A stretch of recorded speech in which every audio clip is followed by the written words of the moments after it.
It's the Point Music News Minute with Kim Kelly.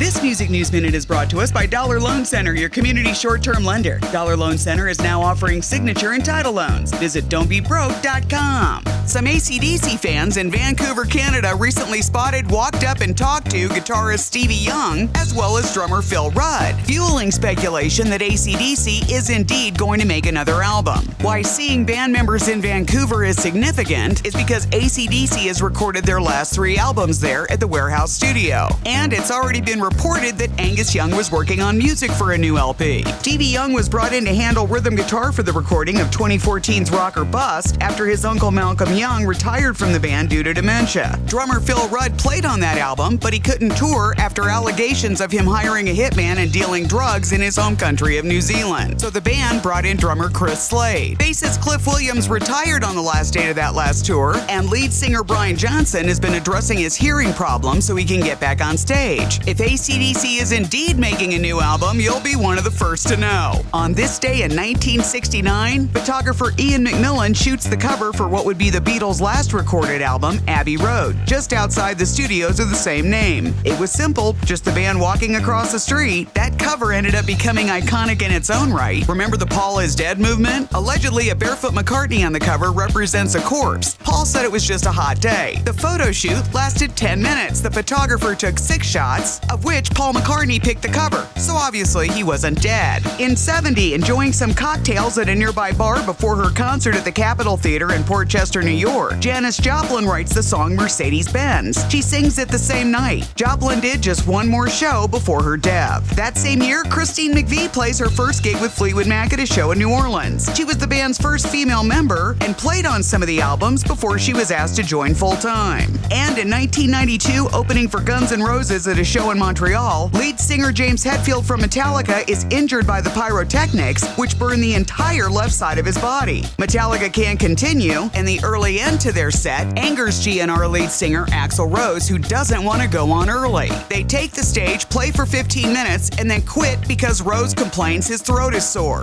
A riot ensues at Olympic Stadium when the fans are not happy. Get your music news anytime 24/7 on the Points Facebook page or on our website at point97.com.